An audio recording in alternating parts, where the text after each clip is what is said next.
Umni, um projeto que visa promover o bem-estar e a saúde emocional das colaboradoras da empresa durante o período de gestação e depois do parto, o bem-estar emocional e a saúde também dos seus parceiros e da sua família. A Anglo American abraça um projeto inovador com enorme potencial de transformar a realidade da experiência de maternidade, paternidade e parentalidade, com o potencial de promover transformações transgeracionais. Estamos falando do maior e mais desafiador projeto que um ser humano pode ter na vida, o projeto de terem filhos ou não terem filhos. Esses filhos podem chegar por diferentes motivos, por diferentes motivações, conscientes, inconscientes, por vias naturais, através de reprodução assistida, através de produções independentes. Podem chegar em diferentes famílias, famílias heteroafetivas, homoafetivas, com irmãos, sem irmãos, famílias pretas, famílias brancas. Esses filhos podem nunca chegar, a despeito do desejo dos sujeitos. Podem ser o luto pela infertilidade, por abortos, filhos mortos, filhos sindrômicos, perdas únicas ou perdas sucessivas, e que também marcam definitivamente a experiência humana tanto de homens quanto de mulheres.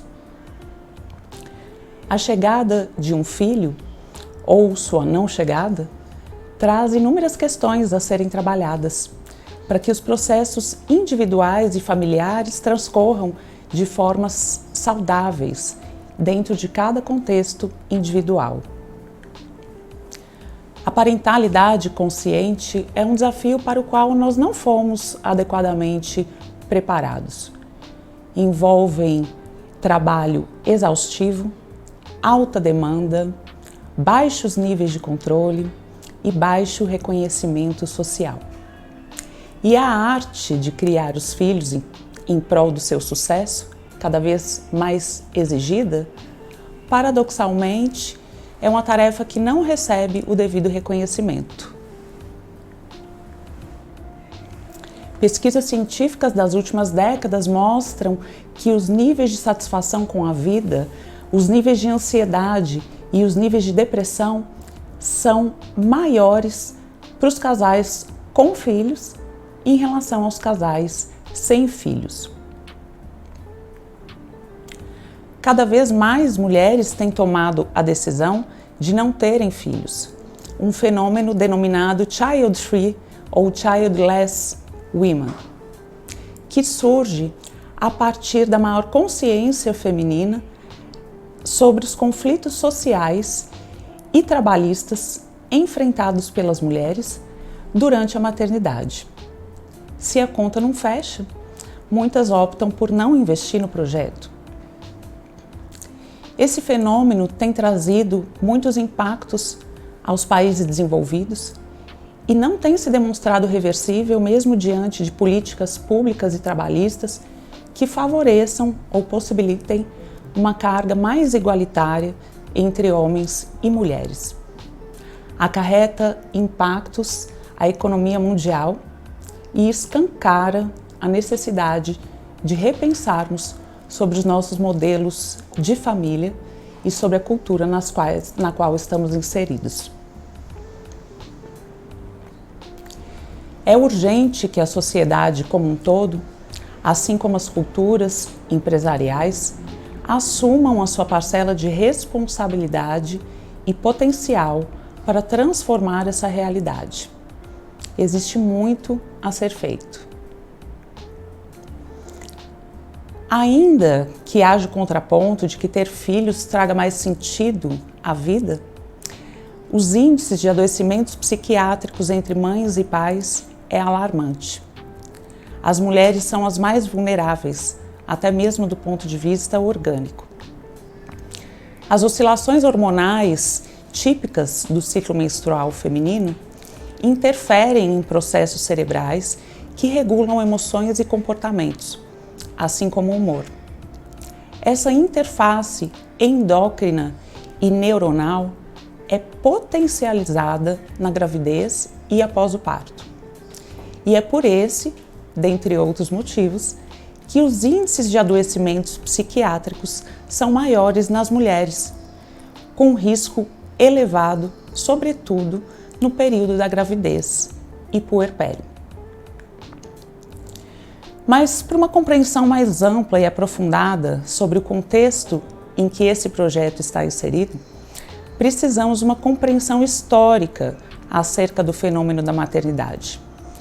Isso nos trará uma perspectiva sobre o porquê, a magnitude dos impactos recai, sobretudo, sobre as mulheres. Ainda que, inevitavelmente, a parentalidade também afete a vida dos homens e parcerias, existe uma inegável questão de gênero que precisa ser reconhecida se quisermos quebrar paradigmas.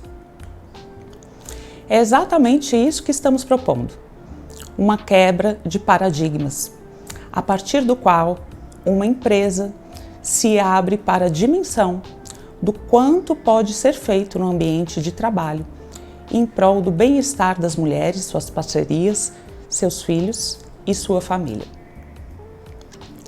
Nosso objetivo é de compreender e respeitar os eventos fisiológicos da gravidez e puerpério, que do ponto de vista emocional corresponde aos 2 ou 3 primeiros anos depois da chegada de um bebê. Nosso objetivo é acolher e aceitar as transformações que inevitavelmente ocorrem em maior ou menor grau para as mulheres. É preparar o casal para compreender os processos emocionais que acontecem nesse período e para que essa transição seja o mais saudável e adaptada possível. É preparar os líderes para promoverem um ambiente onde as mulheres se sintam seguras para apontar suas dificuldades, encontrando abertura e não julgamentos, encontrando adequações individuais quando necessárias,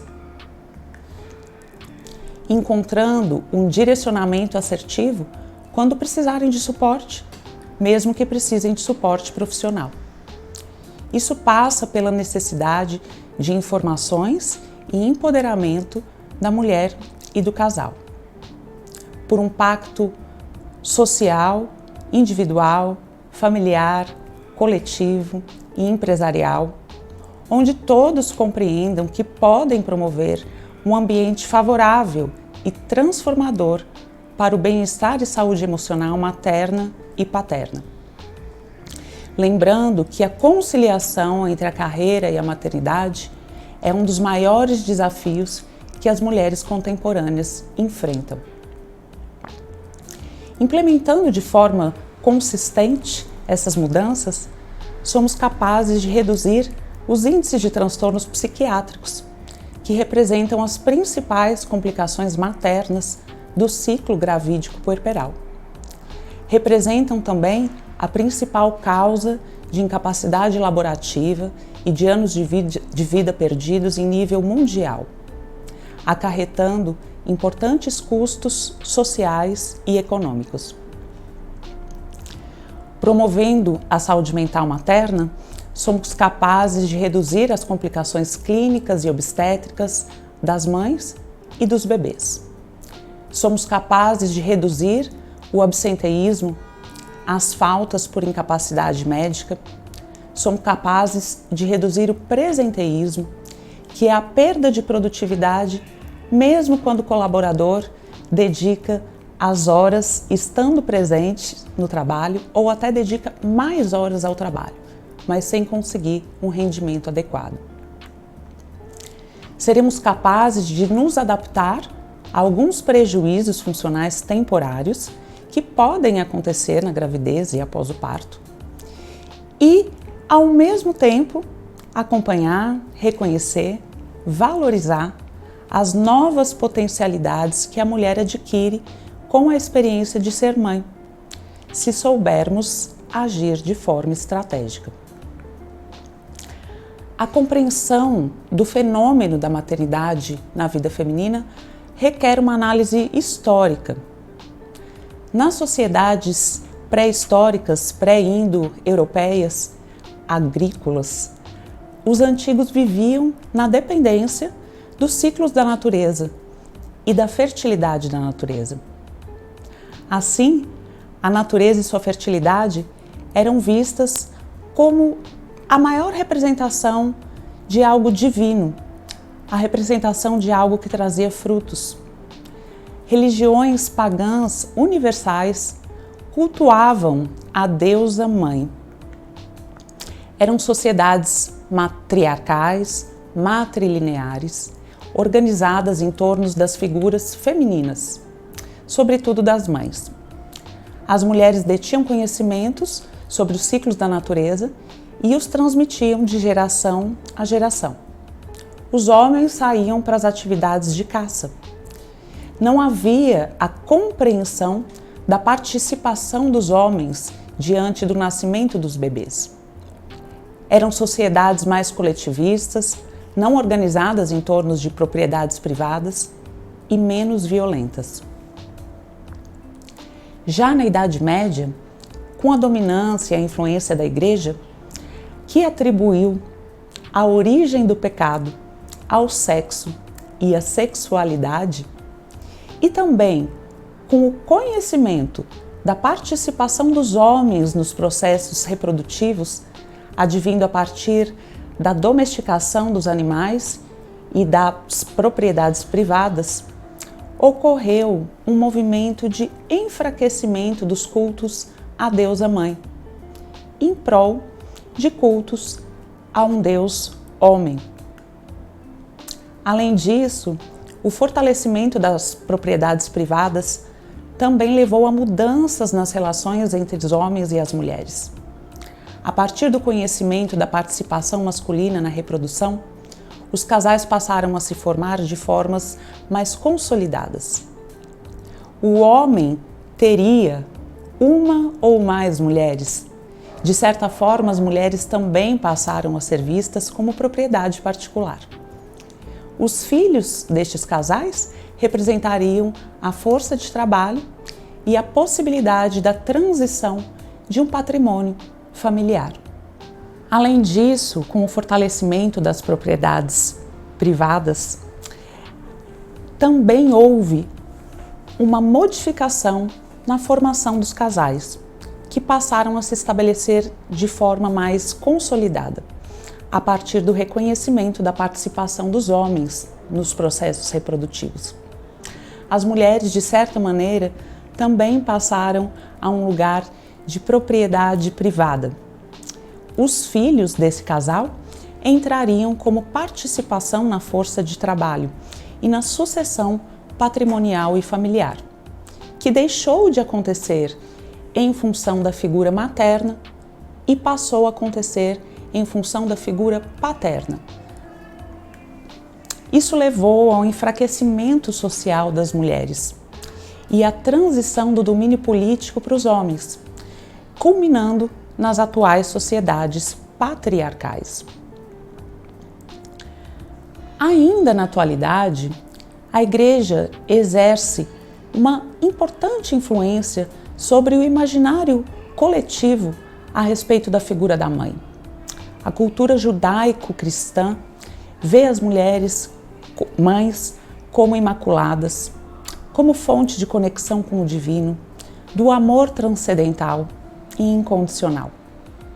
Dar à luz, mais do que felicidade, dar à luz seria um destino natural para o qual as mulheres teriam nascido. Seria uma parte inerente ao ser mulher. Seria o desempenho máximo do potencial da feminilidade.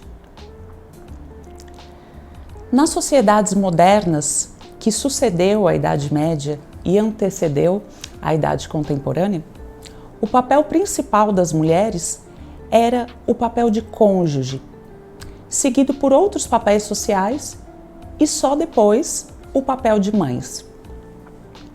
As taxas de mortalidade infantil eram altíssimas e chegavam a em torno de 25% no primeiro ano de vida de um filho e até 50% nos primeiros 10 anos.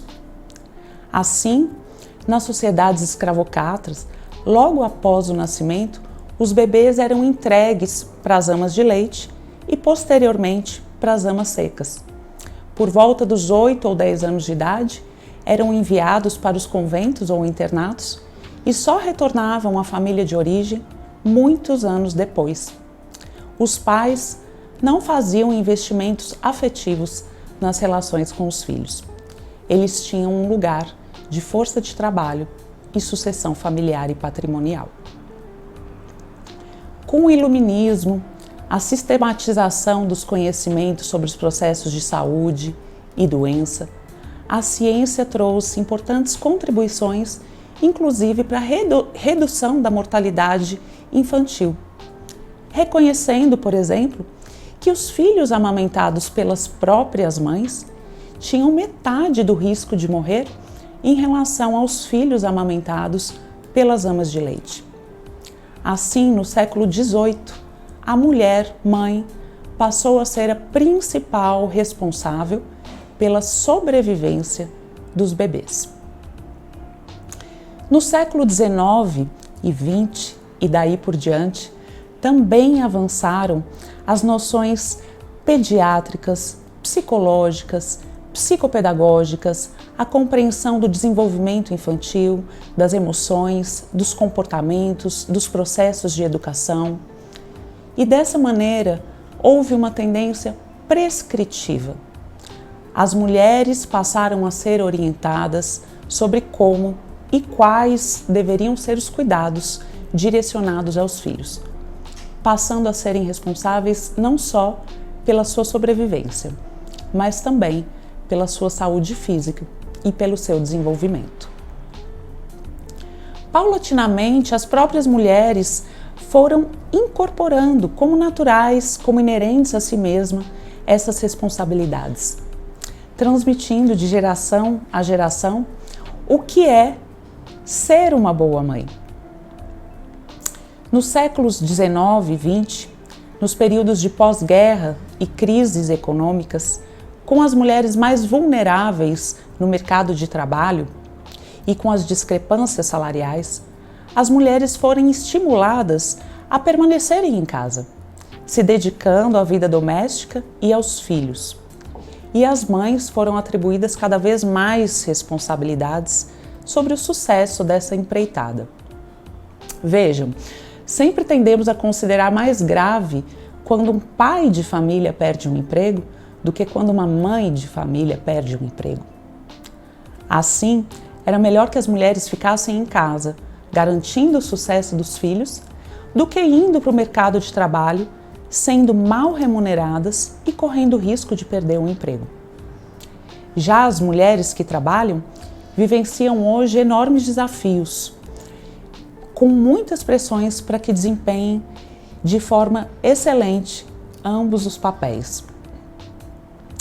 Assim, aumentaram progressivamente as pressões e expectativas sociais sobre o desempenho da maternagem, intensiva e perfeita, como forma de promover o desenvolvimento físico, intelectual, emocional e total dos filhos. E as mulheres se identificam com esse papel.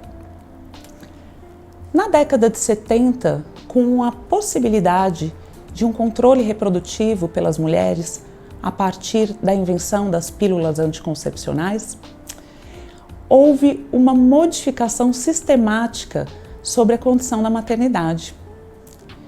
Uma vez que a maternidade não seria mais um destino natural, e sim uma escolha feminina, a chegada dos filhos passa a ser vista como fonte de realização pessoal. E se houve uma escolha, se a mulher decidiu pôr um filho no mundo, cabem a ela, então, mais responsabilidades nessa jornada.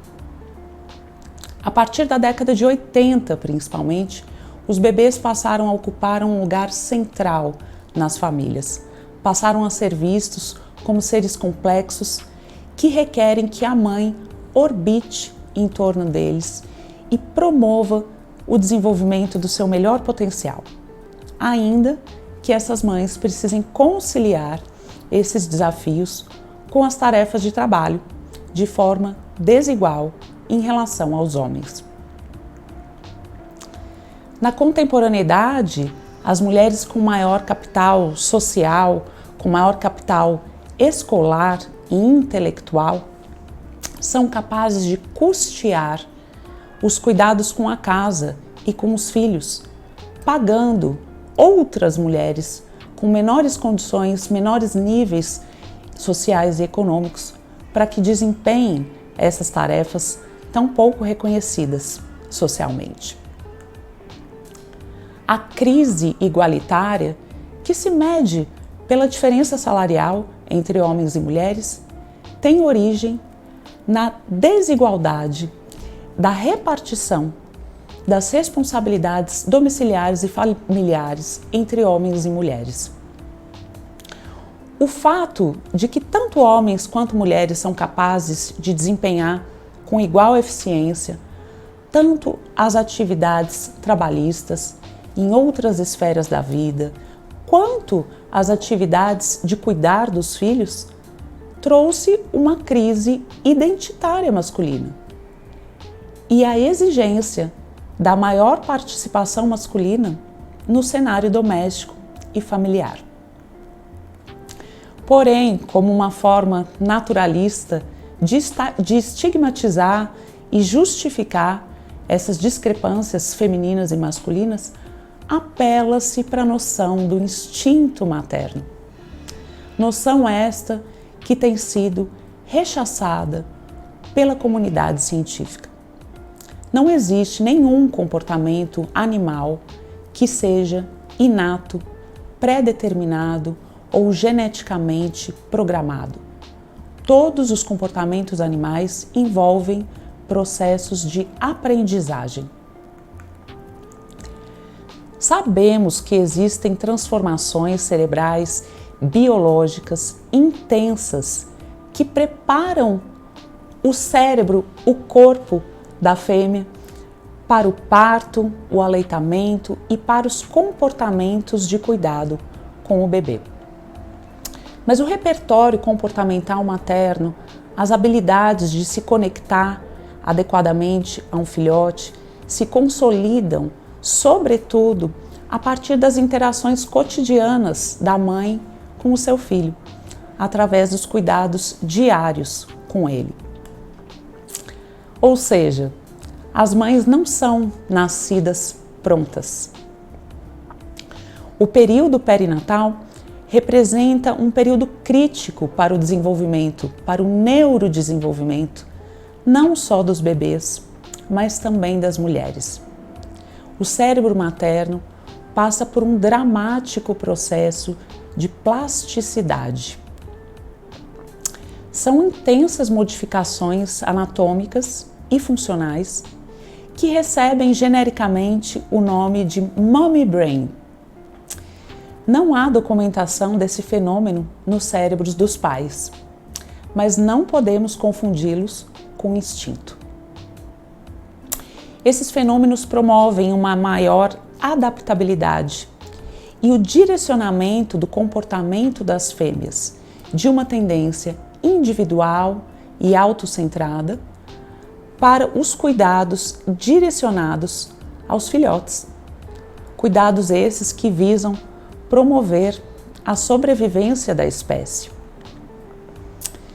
Com a gravidez, ocorre a retração do cérebro feminino. Ocorre uma diminuição do seu volume, principalmente a partir da diminuição da substância cinzenta, em ordens tão intensas que chegam em torno de 8% de diminuição do volume cerebral. Até onde temos o conhecimento neurocientífico, essa diminuição cerebral não retorna aos padrões pré-gravídicos, mesmo depois de 2 anos após o nascimento do bebê.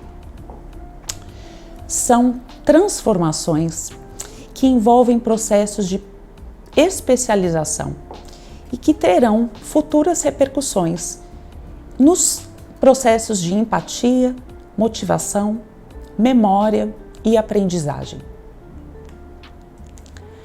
As reduções cerebrais ocorrem sobretudo em regiões relacionadas à inteligência social, à regulação emocional.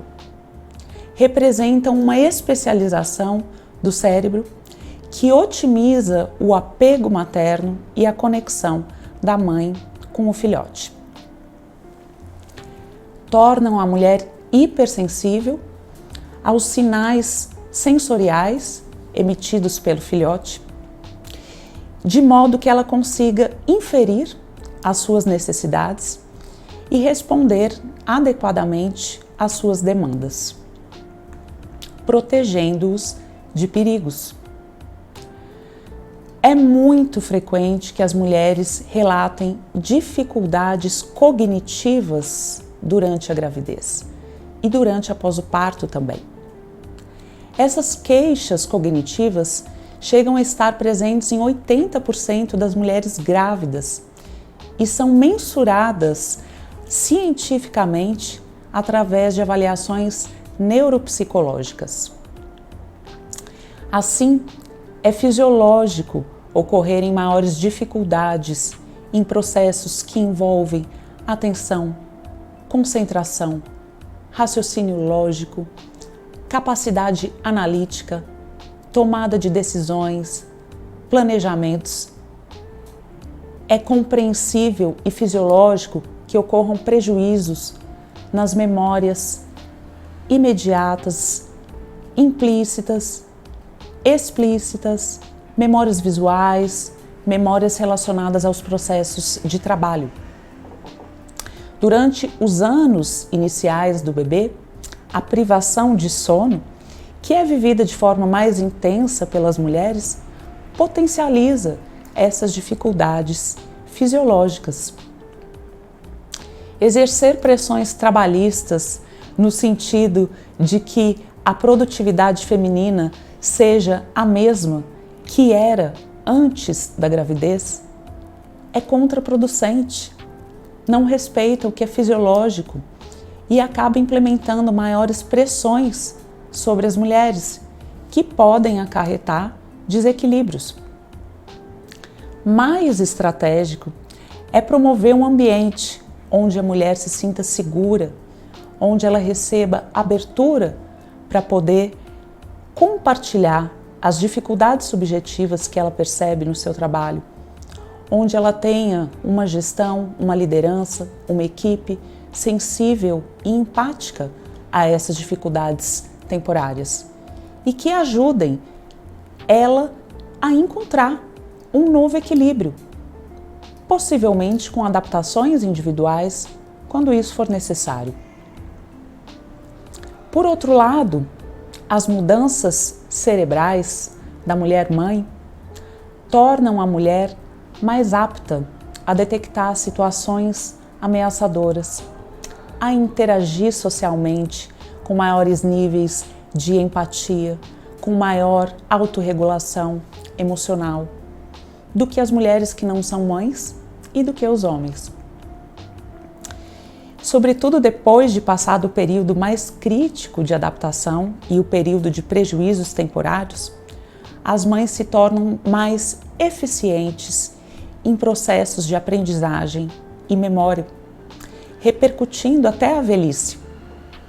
As mulheres mães se tornam mais hábeis para aumentar a eficiência de diferentes processos, reduzindo o tempo dispensado para diferentes atividades e tendo mais sucesso no desempenho de multitarefas a partir do refinamento dos seus processos executivos. Uma mulher mãe que encontra um ambiente social e laborativo favorável à sua saúde física e mental pode, ao contrário do que se imagina no mercado de trabalho, exercer as suas responsabilidades com extrema competência e eficiência. Basta sabermos promover um ambiente salutar para as mulheres nessa etapa da vida. O payback desse investimento é garantido. Mas cabe ressaltar aqui que essas transformações cerebrais não são absolutamente fundamentais para o desempenho adequado da maternagem. A exemplo do que acontece nas mães adotivas e também nos pais.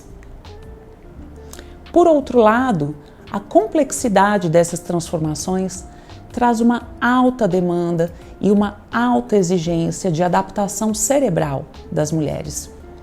E muitas vezes essa alta demanda é capaz de comprometer o equilíbrio neuroquímico cerebral, levando a recaídas ou ao desencadeamento de diferentes quadros psiquiátricos nessa etapa da vida. É por isso que os 9 meses da gravidez e os 12 meses do pós-parto são os meses de maior vulnerabilidade da vida psiquiátrica e emocional de qualquer mulher. Essa vulnerabilidade orgânica é amplificada pelas pressões sociais que as mulheres enfrentam. A participação do parceiro durante todo o processo de pré-natal tem um efeito extremamente protetor com relação à saúde mental materna. Ela é importante também para que o homem entenda os processos emocionais pelos quais a mulher está passando. É importante para que o casal consiga compreender e vivenciar de forma mais adequada e saudável as inevitáveis transformações no equilíbrio que vão acontecer a partir da chegada dos filhos.